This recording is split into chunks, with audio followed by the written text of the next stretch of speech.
हाशिए पर मौजूद देश के लाखों एससी, एसटी और माइनॉरिटी के छात्रों की तरफ से यूपीए की चेयरपर्सन रही श्रीमती सोनिया गांधी जी और पूर्व प्रधानमंत्री डॉक्टर मनमोहन सिंह साहब को सैल्यूट करूंगा,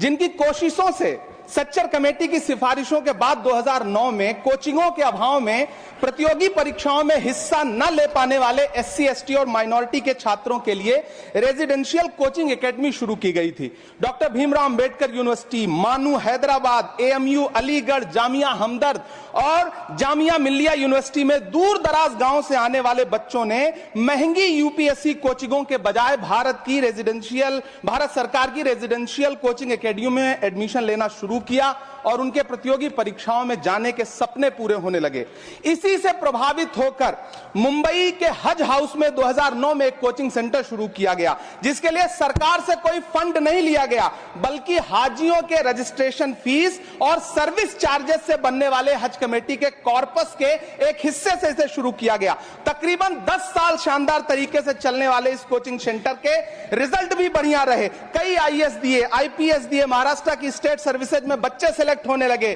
फिर आया कोविड, पहले सीटें घटाई गईं और फिर तत्कालीन अल्पसंख्यक मंत्री महोदया को मौका मिला और उन्होंने 2023 में इस कोचिंग सेंटर को बंद कर दिया। वो सैकड़ों छात्र जो हर साल इस कोचिंग सेंटर से फायदा उठा रहे थे, एक झटके में उनके सपने चकनाचूर कर दिए गए। सभापति महोदय, मैं जब देश के प्रधानमंत्री को प्रोटोकॉल तोड़ के कतर के अमीर शेख तमीम को रिसीव करते हुए देखता हूं, जब मैं सऊदी के क्राउन प्रिंस मोहम्मद सलमान को प्रधानमंत्री जी को गले लगाते हुए देखता हूं, तो सोचता हूं कि काश प्रधानमंत्री जी अपने देश के गरीब भारतीय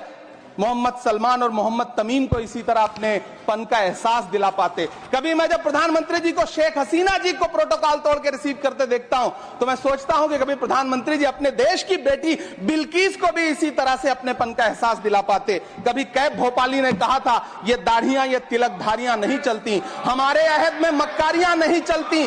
दिलों को हम कबीले वालों के दिल जोड़िए मेरे सरदार, सरों को काट के सरदारियां नहीं चलती। सभापति महोदय, मेरा अल्पसंख्यक मंत्रालय से अनुरोध है कि हाजियों के पैसे से चलने वाले हज हाउस कोचिंग के कोचिंग सेंटर को फिर से शुरू किया जाए। न सिर्फ शुरू किया जाए बल्कि उसकी सीटें भी बढ़ाई जाएं। जब पैसा सरकार को नहीं देना है बल्कि हाजियों का जो कॉर्पस सैकड़ों करोड़ रुपए के रूप में इकट्ठा है, उससे इसको चलना है कोचिंग सेंटर को, तो फिर इस कोचिंग सेंटर को चलाने में और देश के बाकी हज हाउसेज में इसे शुरू करने से सरकार को परेशानी क्या है। मेरा अनुरोध है, यहां मंत्री महोदय बैठे हैं, अल्पसंख्यक मंत्री, कि कृपया संज्ञान लें। देश के लाखों छात्र आपसे गुजारिश कर रहे हैं।